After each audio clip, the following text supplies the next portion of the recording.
Good morning class. तो आज का हमारा टॉपिक है एग्रीकल्चर ज्योग्राफी।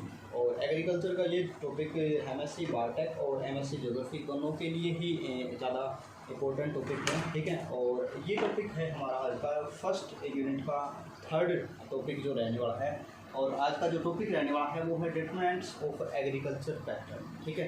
यानी एग्रीकल्चर के पैटर्न को प्रभावित करने वाले कौन से कारक हैं जो कि एग्रीकल्चर के पैटर्न, यानी एग्रीकल्चर का पैटर्न मैंने आपको पहले भी बताया हुआ है कि एग्रीकल्चर के पैटर्न का मतलब क्या होता है कि जो आपको एग्रीकल्चर लैंड है उसके ऊपर किस प्रकार का पैटर्न दिखाई दे रहा है, यानी किस प्रकार की एग्रीकल्चर है उसका मतलब होता है पैटर्न, ठीक है। तो यहाँ पर पैटर्न को प्रभावित करने के लिए काफ़ी सारे कारक होते हैं जो जिम्मेवार होते हैं, ठीक है। तो इसमें आपको यहाँ देखने हैं कि कौन से कारक है जो एग्रीकल्चर के पैटर्न को प्रभावित करते हैं, ठीक है। तो तीन टाइप के मेनली फैक्टर होते हैं, फिजिकल फैक्टर, टेक्नोलॉजिकल फैक्टर और एक को हम ऐड करते हैं सोशल कल्चरल फैक्टर, ठीक है। तो जैसे कि आपको पहले भी हल्का जो ब्रिज कोर्स हुआ था उस टाइम बताया गया था कि एग्रीकल्चर के अंदर फिजिकल फैक्टर का क्या महत्व है, टेक्नोलॉजिकल फैक्टर का क्या महत्व है और जो सोशल कल्चरल फैक्टर है वो भी कैसे प्रभावित कर सकते हैं एग्रीकल्चर के पैटर्न, ठीक है। तो हम डिस्कस करने जा रहे हैं, अभी थोड़ा पॉइंट टू पॉइंट्स ही चलेंगे क्योंकि ज़्यादा डीप अभी नहीं कर सकते इसको। आज टॉपिक थोड़ा सा ये देखेंगे हम कि हो जाएगा या नहीं होगा, ठीक है।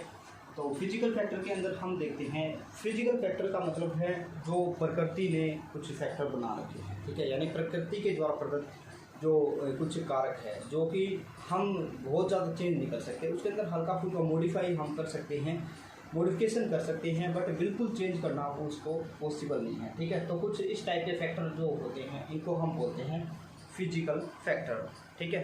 तो फिजिकल फैक्टर का मतलब क्या है यहाँ पर, भौतिक कारक। और भौतिक कारक का में कौन से मेन चीज़ें आएंगी, तो सबसे पहले आता है टेरेन, ठीक है।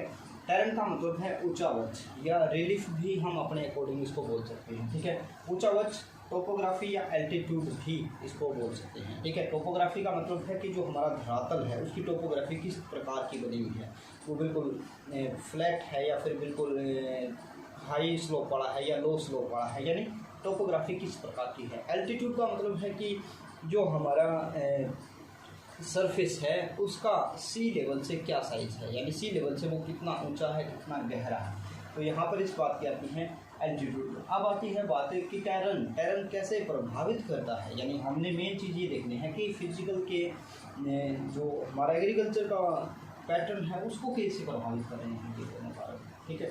तो टोपोग्राफी का मतलब यहाँ पर कि धरातल किस प्रकार का है। अब धरातल के अकॉर्डिंग ही एग्रीकल्चर की आप ये डिफाइन करोगे कि यहाँ पर एग्रीकल्चर है वो होने वाली किस प्रकार की है, ठीक है। यानी अगर आप प्लेन्स में देखोगे तो आपको एग्रीकल्चर या क्रॉप्स का पैटर्न है वो अलग प्रकार का मिलता है। अगर आप किसी पठारी भाग पे देखते हो तो एग्रीकल्चर का पैटर्न है वो अलग प्रकार का होता है। एक आप पर्वतीय क्षेत्रों की बात करते हो तो वहाँ पर एग्रीकल्चर का पैटर्न अलग प्रकार का होता है। तो कहीं ना कहीं टोपोग्राफी है या फिर एल्टीट्यूड है, एल्टीट्यूड को भी हम डिस्कस करेंगे फिलहाल। टोपोग्राफी यानी पर्वत, पठार, मैदान, ठीक है। तीन प्रकार की टोपोग्राफी के ऊपर हम कहीं ना कहीं अपना एग्रीकल्चर का पैटर्न है वो देखते हैं और अलग अलग एरिया में आपको पैटर्न है कहीं ना कहीं अलग अलग प्रकार का ही देखने को मिलेगा, ठीक है। उसके बाद हम डिस्कस करते हैं हल्का सा एल्टीट्यूड को। एल्टीट्यूड यानी हाइट ऑफ सी लेवल, ठीक है। यानी सी लेवल से आप कितनी ऊंचाई के ऊपर हो, और क्योंकि ऊंचाई भी कहीं ना कहीं एग्रीकल्चर या फिर क्रॉप्स को अपना मेन आधार बनाती है, ठीक है। अलग अलग ऊंचाइयों के ऊपर आपको अलग अलग प्रकार के एग्रीकल्चर देखने को मिलती है। जैसे कि अगर आप बिल्कुल सी लेवल पे हो या फिर मैदानों पे हो तो आपको क्रॉप्स है वो बिल्कुल नॉर्मल प्रकार की देखने को मिलती हैं, ठीक है। जैसे आपकी वीट की एग्रीकल्चर है या फिर आपकी राइस की एग्रीकल्चर है या फिर आप नॉर्मल जो खाद्यान्न फूड ग्रेन की एग्रीकल्चर है वो कहीं ना कहीं आप प्लेन्स के ऊपर देखते हो, ठीक है। अगर आप पर्वतीय क्षेत्रों पे जाओगे, एल्टीट्यूड पे चले जाओगे, काफ़ी हाई एल्टीट्यूड पे, तो हाई एल्टीट्यूड पे जाने के साथ साथ वहाँ का टेम्परेचर भी चेंज हो जाता है, क्योंकि आपने क्लाइमेटोलॉजी के अंदर एक चीज़ पढ़ी हुई है कि जैसे जैसे हम सी लेवल से ऊपर जाते हैं या सी लेवल से अपर हाइट पे जाते हैं तो कहीं ना कहीं हमारा टेम्परेचर भी कम होता है और उसके साथ साथ ऑक्सीजन का लेवल भी कम होता जाता है। और ये दोनों ही कारक ऐसे हैं जो कहीं ना कहीं एग्रीकल्चर के पैटर्न को प्रभावित करने वाले हैं, ठीक है। तो एल्टीट्यूड भी अपना इफेक्ट है वो एग्रीकल्चर के पैटर्न में दिखाएगा। अगर पर्वतीय क्षेत्रों की बात करें तो वहाँ पर जो ठंडी क्लाइमेट के पौधे होंगे वो आपको देखने को मिलेंगे, और कहीं ना कहीं जहाँ क्योंकि पर्वतीय क्षेत्रों के ऊपर हम जो बिल्कुल खड़ा पानी नहीं रख सकते, तो वहाँ पर आपको धान की थोड़ी सी कम दिखेगी एग्रीकल्चर।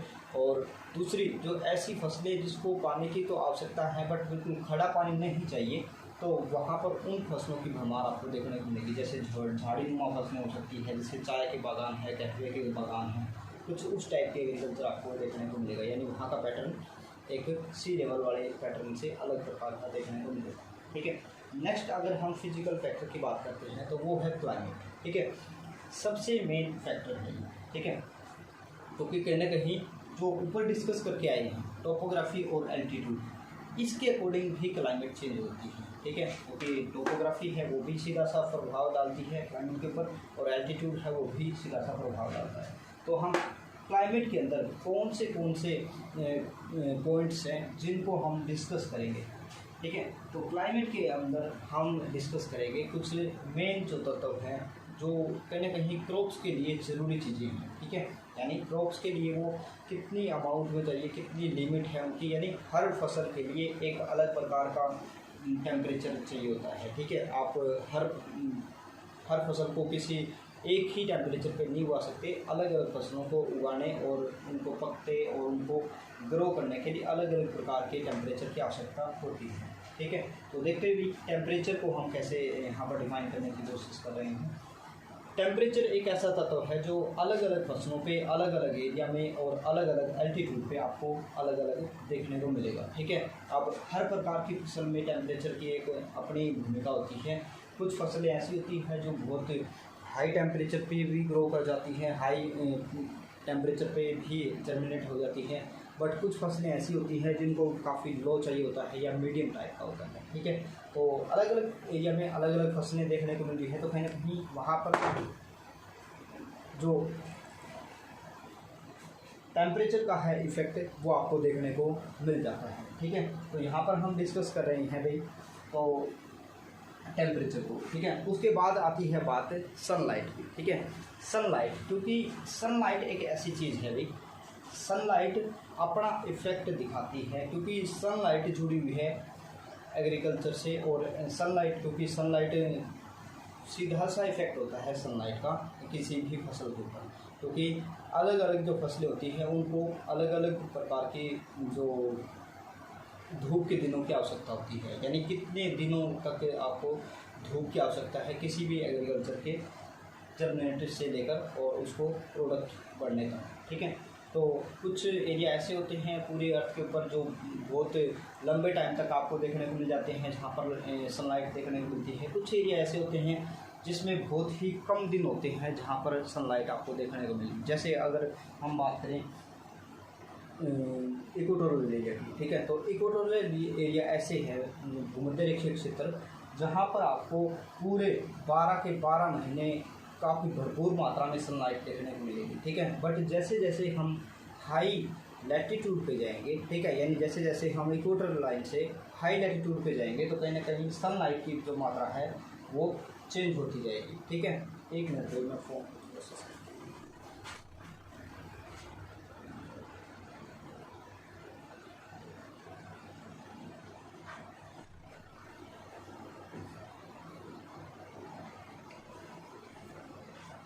तो हम बात कर रहे थे सनलाइट की। ठीक है, तो इक्वेटोरियल एरिया से जैसे जैसे हम हाई लैटिट्यूड पे जाते हैं तो सनलाइट है वो रिड्यूस होती जाती है। इक्वेटोरियल एरिया में आपको हाई जो मैक्सिमम मात्रा है सनलाइट की देखने को मिलती है, और जैसे जैसे हम हाई लैटिट्यूड पे जाएंगे तो जो सनलाइट की मात्रा है वो कम होती जाएगी और उसकी जो टाइमिंग है, ड्यूरेशन है वो भी कम होती जाती है। उसके पीछे एक रीज़न भी है, आपको पता होगा, जो पृथ्वी है अपने अक्ष के ऊपर झुकी हुई है और जो पृथ्वी का झुकाव है और किरणों का झुकाव है वो दोनों मिलके सनलाइट की मात्रा को काफ़ी कम कर देते हैं। जहाँ पर 90 डिग्री की सनलाइट, यानी जहाँ पर जिस एरिया में सनलाइट की जो एक्स है वो 90 डिग्री है, वहाँ पर मैक्सिमम आपको रेडिएशन मिलेगा, वहाँ पर मैक्सिमम सनलाइट मिलेगी। और जैसे जैसे एक्सिस बढ़ती जाएगी आपको सनलाइट की मात्रा कम मिलेगी और बिल्कुल पोल्स के आपके ऊपर आपको ये बिल्कुल जीरो हो जाएगी, ठीक है।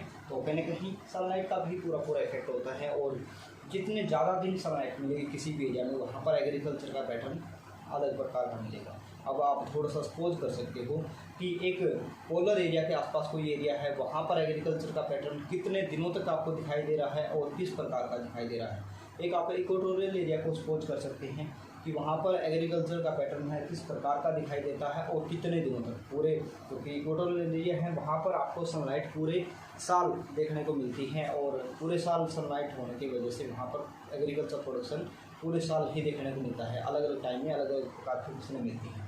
और पोलर एरिया के आसपास क्योंकि सनलाइट काफ़ी कम मिलती है देखने को, तो वहाँ पर कुछ लिमिट की ही ड्यूरेशन होती है जिन महीनों में वहाँ पर सनलाइट होती है, अदरवाइज़ वहाँ पर सनलाइट बहुत ही कम होती है। तो उसके अकॉर्डिंग वहाँ पर जो 2-4 महीने होते हैं मैक्सिमम जिसके अंदर कोई भी फसल ग्रो करती है, उसके अकॉर्डिंग वहाँ की छोटी मोटी जो ऋतु होती है उसमें आपको देखने को मिलेगा एग्रीकल्चर का पैटर्न, ठीक है।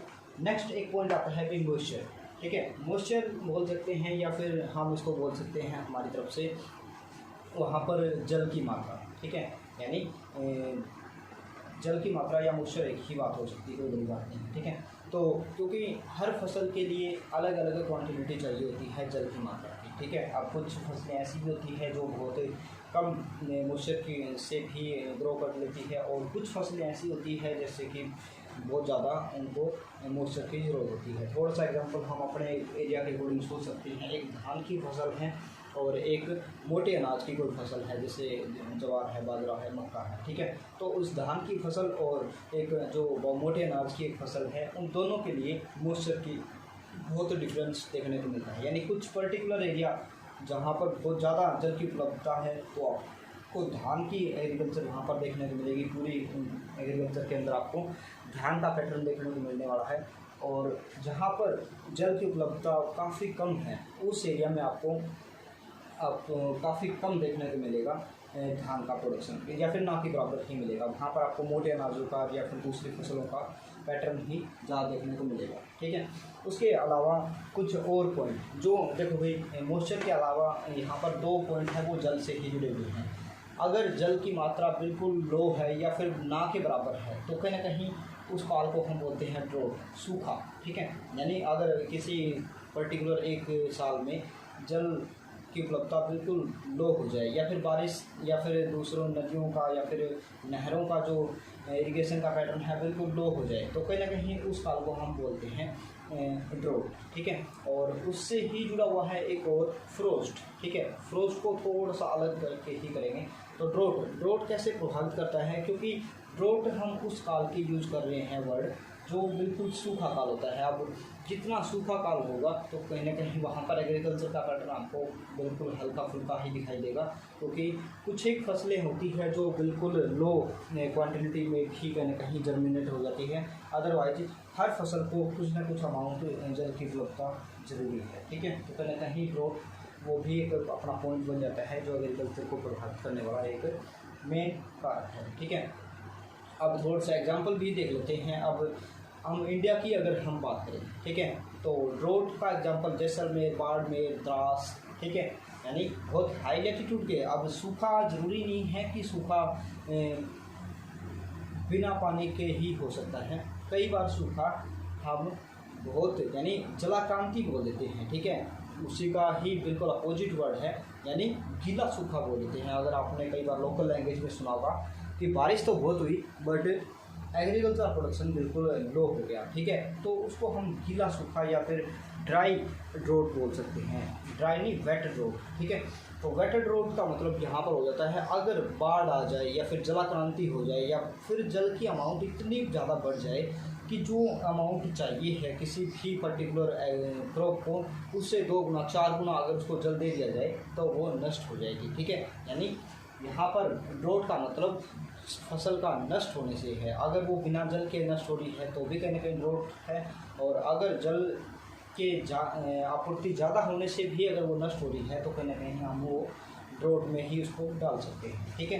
तो ड्रॉट का मतलब यहाँ पर दोनों ही वर्डिंग से समझ आना है। इसके अलावा जैसे बिल्कुल सूखा एरिया है जैसलमेर, वहाँ पर भी आपको ड्रॉट देखने को मिलता है। जैसलमेर है, बाड़मेर है, गंगानगर का कुछ हिस्सा है, या फिर जो हमारे जो सदर्न इंडिया का जो रेन फॉरेस्टिंग जो रेन शैडो एरिया है, इस एरिया को भी कहीं ना कहीं हम रोड में डाल सकते हैं। उसके अलावा जो बहुत हाई लैटिट्यूड पे है, ठीक है, या बहुत हाई एल्टीट्यूड पे है, लैटिट्यूड पे नहीं, हाई एल्टीट्यूड पे है, मान लो कि बहुत ज़्यादा ऊंचाई के ऊपर है, तो एक पर्टिकुलर ऊंचाई तक ही आपको कोई भी क्रॉप है या फिर कोई भी वेजिटेशन है वो जर्मिनेट होती हुई दिखाई देती है। उसके बाद वो लिमिट क्रॉस होने के बाद आपको किसी प्रकार की वेजिटेशन है वो नहीं देखने को मिलती। तो कहीं ना कहीं हमारे अगर 5-6 हज़ार मीटर के एल्टीट्यूड पे अगर हम जाते हैं, इंडिया में ही लगाओ या फिर किसी भी वर्ल्ड के किसी भी हिस्से में, तो कहीं ना कहीं 5-6 हज़ार मीटर की जो ऊंचाई के ऊपर, क्योंकि वेजिटेशन जो ट्री लाइन है वो नीचे है 5-6 हज़ार मीटर से, तो कहीं ना कहीं आपको वहाँ पर इक्का दुक्का ही कोई छोटी मोटी वेजिटेशन देखने को मिलती है या फिर क्रॉप मिलती है। तो उसके अदरवाइज वहाँ पर पूरा एरिया बिल्कुल सूखा रहता है ना ही, क्योंकि बहुत एल्टीट्यूड पे बारिश भी एक लिमिट तक ही होती है, जो आप प्रेसिपिटेशन है वो भी एक लिमिट तक ही होता है, उस लिमिट के बाद आपको प्रेसिपिटेशन भी नहीं दिखाई देगी। ठीक है, तो कहीं ना कहीं सूखा हमारा दोनों ही प्रकार का हो सकता है, जो एक तो ड्राई तो होता ही है, वेट ड्रॉप भी आपका हो सकता है। ठीक है, उसके साथ स्नो और फ्रोस्ट, ठीक है, स्नो और फ्रोस्ट दोनों ही मिलते जुलते से ही है चीज़ें।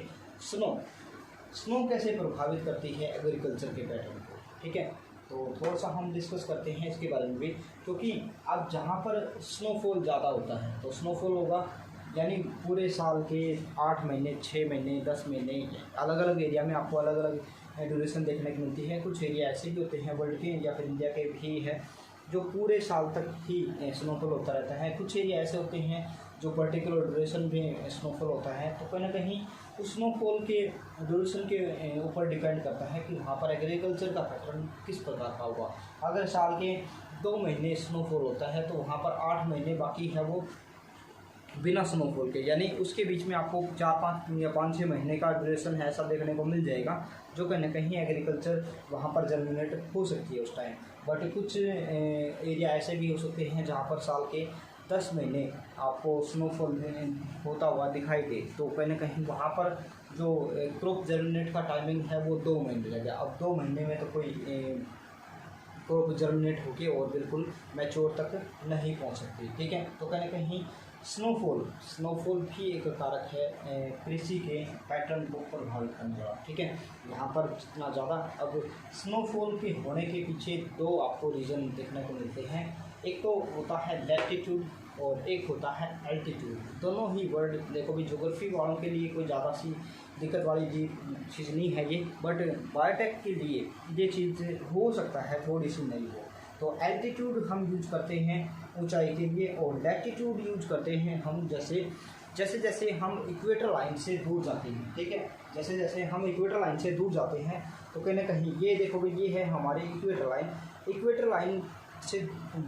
लाइन होती है हमारी 0 डिग्री। ठीक है, अब 0 डिग्री से जैसे जैसे अपर एरिया में जाएंगे, ठीक है, अपर एरिया का मतलब 1 degree, 2 degree, 4 degree, 10 degree, 15 degree और 90 डिग्री है वो हमारे पोल्स होते हैं। ठीक है, तो 90 डिग्री नॉर्थ और 90 डिग्री साउथ। ठीक है, ये दोनों हमारे क्या है, नॉर्थ पोल और साउथ पोल।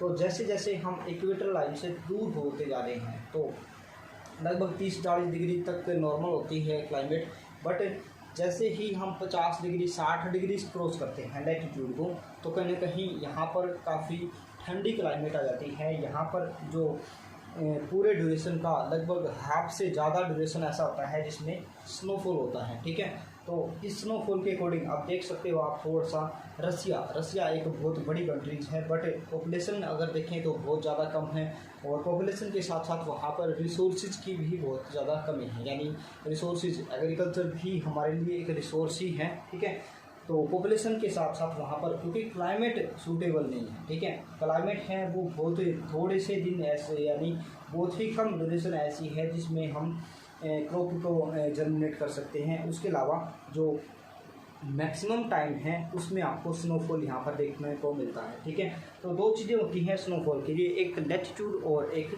एल्टीट्यूड। ठीक है, तो एल्टीट्यूड की अगर बात करें, देखो इसमें ही समझ लेते हैं हम इंडिया हमारा जो हाईएस्ट जो लैटिट्यूड है वो 37.4 डिग्री है, ठीक है। बट यहाँ तक वैसे क्लाइमेट काफ़ी उष्ण ही होती है, यानी हम ट्रॉपिकल टेम्परेचर के आसपास ही, ट्रॉपिकल और टेम्परेचर कुछ मैक्सिमम एरिया है हमारा ट्रॉपिकल में आता है और कुछ एक एरिया है वो इंडिया का वो टेम्परेट में भी आता है। बट यहाँ पर अगर लैटिट्यूड के अकॉर्डिंग देखें तो यहाँ पर क्लाइमेट आपको ठंडी ज़्यादा नहीं मिलने वाली। अगर सी लेवल पे देखें तो यहाँ पर इंडिया के ही बिल्कुल सेम लैटिट्यूड पे यहाँ पर आपको अरेबियन डेजर्ट देखने को मिल रहा है। और यहाँ पर अगर हम जम्मू कश्मीर की बात करें तो जम्मू कश्मीर है वो हमारा आइस से कवर है बिल्कुल, और यहाँ पर जो अरेबियन डेजर्ट है वहाँ पर बिल्कुल सूखा डेजर्ट है, ठीक है।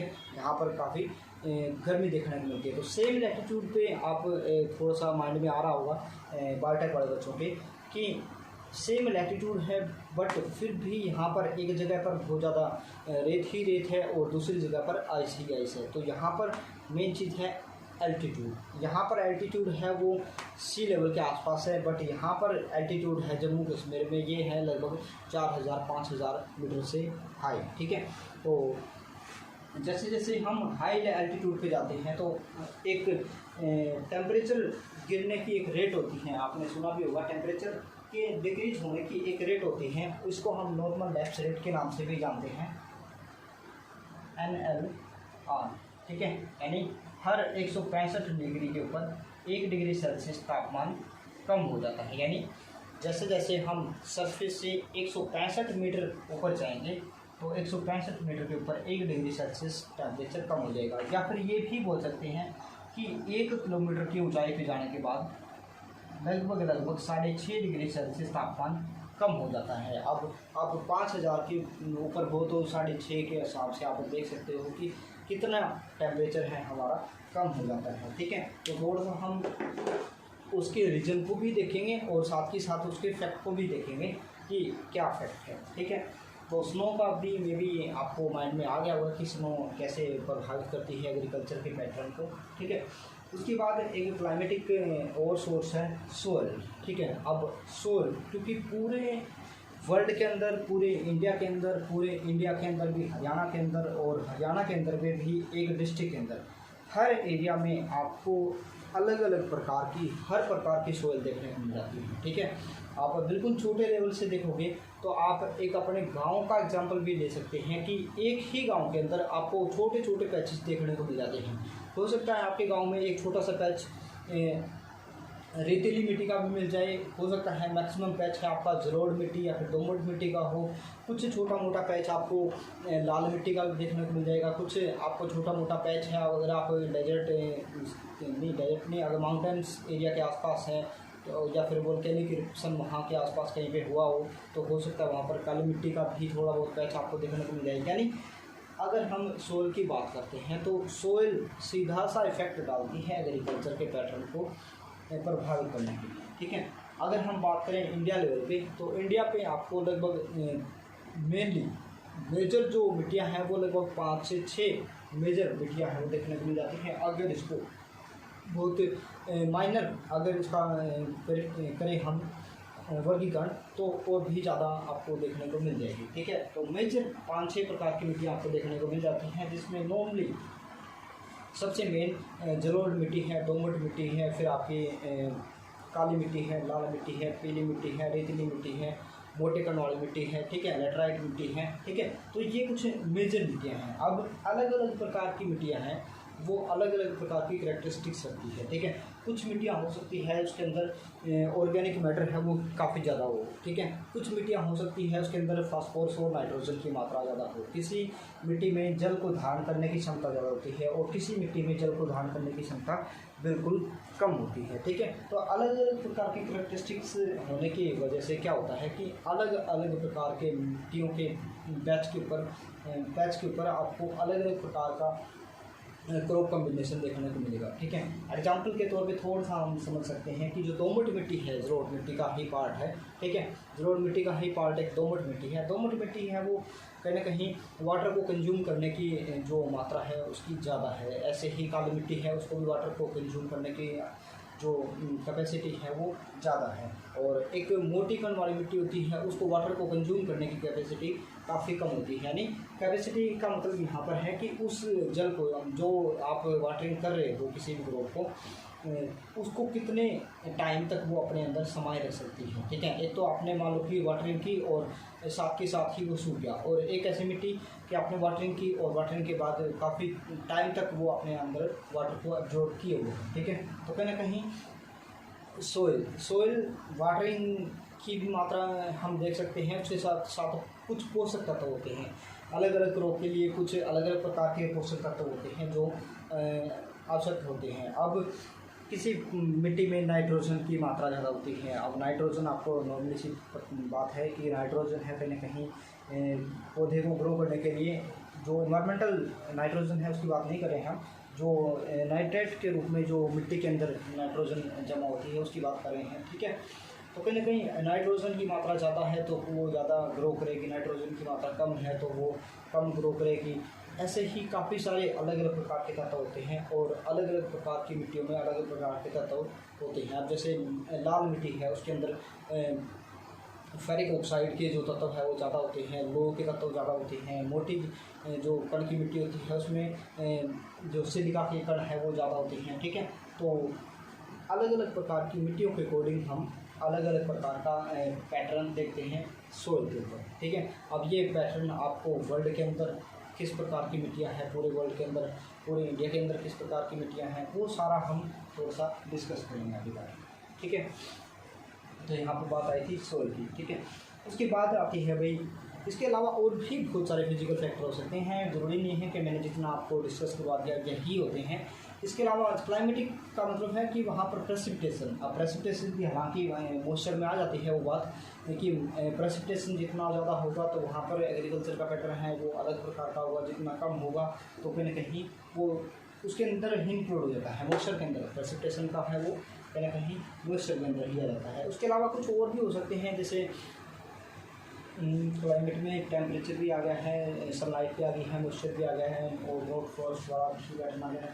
इक्का दुक्का और भी हो सकते हैं, क्लाइमेट का ज़रूरी नहीं है। ठीक है, तो ये थे कुछ हमारे क्लाइमेटिक फैक्टर जो कि अलग अलग प्रकार के पैटर्न को प्रभावित करने के लिए कारगर सिद्ध होती हैं। ठीक है, उसके बाद आते हैं कुछ सोशल फैक्टर। ठीक है, सोशल फैक्टर में हम देखते हैं कि किस प्रकार का सोशल कल्चरल दोनों ही प्रकार के फैक्टर हैं ये। ठीक है, सोशल कल्चरल फैक्टर में यानी हम जो लैंड है हमारे पास, उस लैंड के ऊपर जो एग्रीकल्चर कर रहे हैं वहाँ के आसपास का सोशल इन्वायरमेंट किस प्रकार का है, वहाँ पर कल्चर किस प्रकार का है, तो वो भी कहीं ना कहीं अपने एग्रीकल्चर के ऊपर एग्रीकल्चर के पैटर्न के ऊपर अपना इफेक्ट दिखाता है। अब लैंड टेनेंसी का मतलब यहाँ पर हो जाता है कि आप जो भूमि के ऊपर जो प्रोडक्शन ले रहे हो या फिर एग्रीकल्चर क्रॉप उगा रहे हो, वो भूमि किस प्रकार आपने ली हुई है, वो भूमि आपकी खुद की है या फिर आपने लीज पे ली हुई है या फिर आपने पट्टे पे ली हुई है,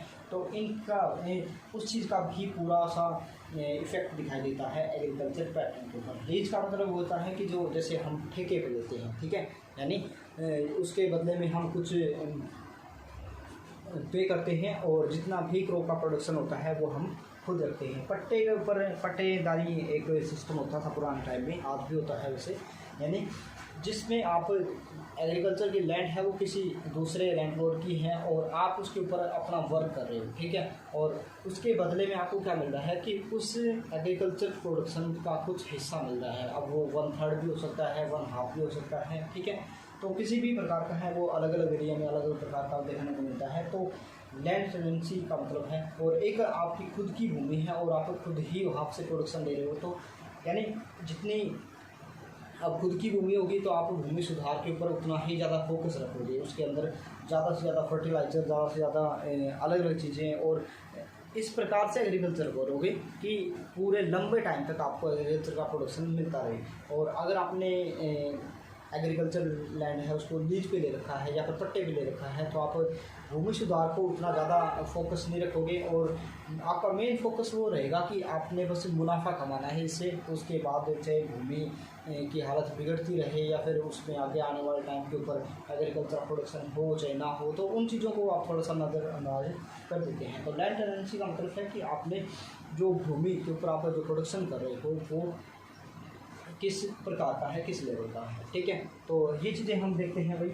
उसके बाद साइज ऑफ लैंड होल्डिंग, ठीक है, यानी लैंड होल्डिंग जो आपका जो साइज है, जिस प्रॉपर एग्रीकल्चर के ऊपर आप जिस लैंड के ऊपर आप एग्रीकल्चर कर रहे हो वहाँ पर पर्सन कितने हेक्टेयर आपको मिल रहे हैं, ठीक है। यानी अलग अलग अगर पूरे वर्ल्ड की बात करें हम, तो पूरे वर्ल्ड में अलग अलग देशों में आपको पर पर्सन जो हेक्टेयर है वो अलग अलग देखने को मिलते हैं। अगर गल्फ कंट्रीज़ की बात करें जहाँ पर पॉपुलेशन बहुत लो है, तो कहीं ना कहीं वहाँ पर जो पर पर्सन जो हेक्टेयर है वो काफ़ी ज़्यादा है, काफ़ी कुछ 100 से लेकर और कुछ हज़ारों तक भी है कुछ कंट्रीज़ में, ठीक है।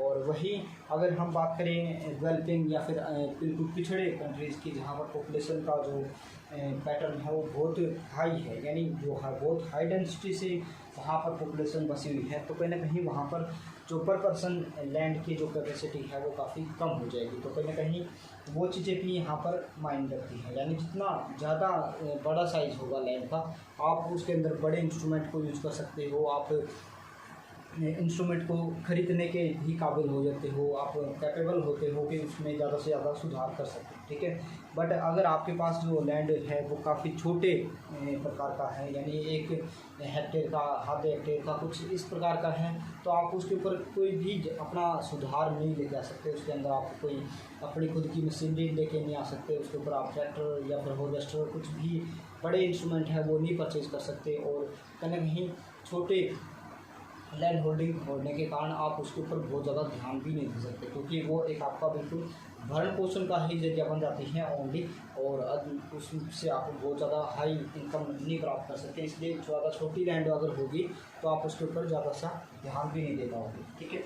तो कहीं ना कहीं और फ्रेगमेंटेशन का मतलब है कि जो विखंडन है, ठीक है। एक तो लैंड होल्डिंग का जो साइज़ है वो छोटा है, दूसरा फ्रेगमेंटेशन है वो अलग है, यानी आपका जो पूरा खेत है वो अलग अलग हिस्सों में टूटा हुआ है, ठीक है।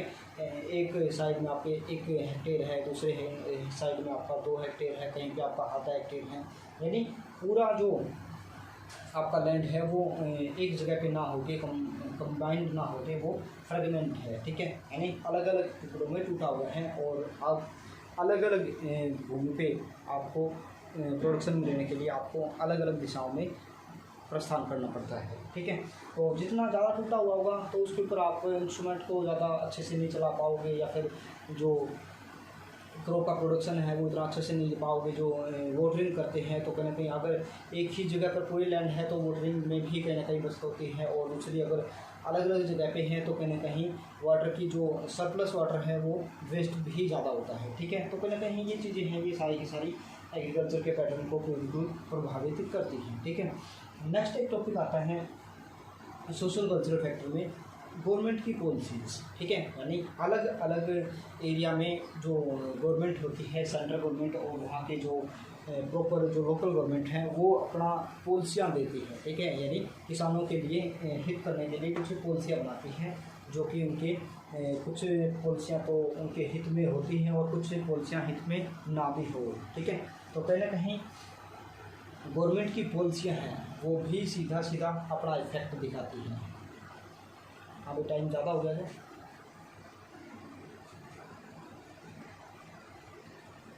चलो। तो गवर्नमेंट की पॉलिसियाँ हैं वो भी कहीं ना कहीं अपना इफेक्ट दिखाती हैं। अगर हम थोड़ी सी लोकल एरिया की अगर बात करें तो पंजाब, हरियाणा और राजस्थान इनमें कंपेयर करने की कोशिश करें तो राजस्थान के अंदर वोटिंग की कोई बहुत सारी सुविधाएं ही नहीं है।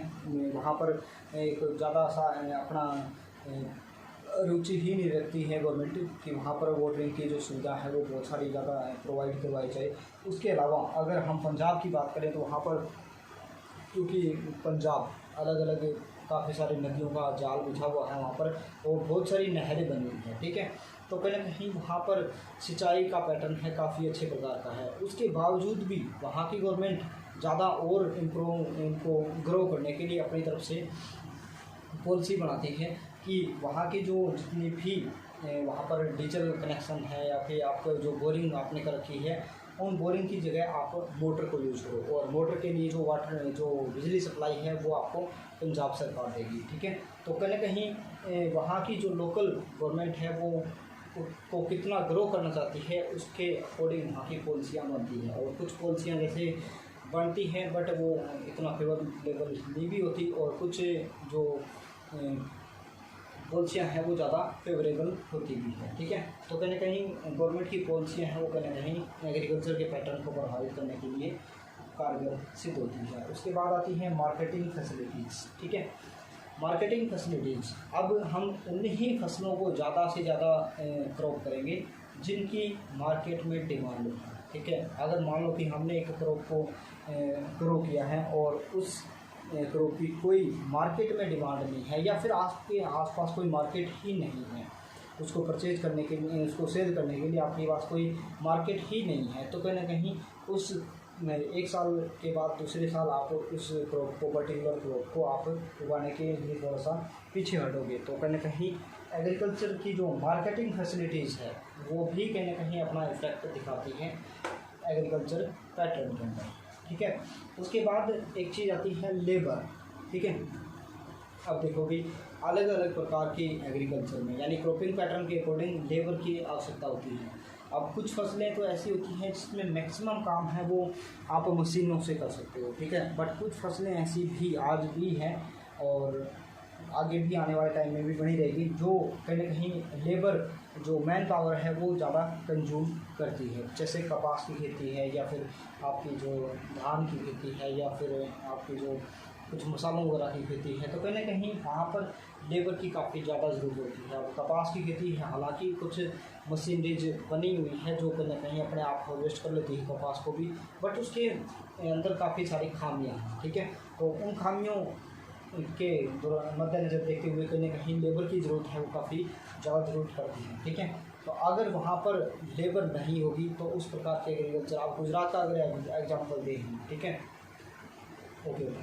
तो गुजरात का, फिर यूपी का, एमपी का, पंजाब का, अलग अलग एरिया का हम एग्जांपल दें तो कहीं ना कहीं वहाँ के अकॉर्डिंग लेबर की जो फैसिलिटीज़ है उसके अकॉर्डिंग ही वहाँ की क्रॉपिंग पैटर्न आपको देखने को मिलता है, ठीक है। तो ये था भी आज का हमारा कुछ पैटर्न, और मे भी ठीक रहा होगा, समझ में आया होगा, ऐसी कोई दिक्कत नहीं रही होगी। एक मिनट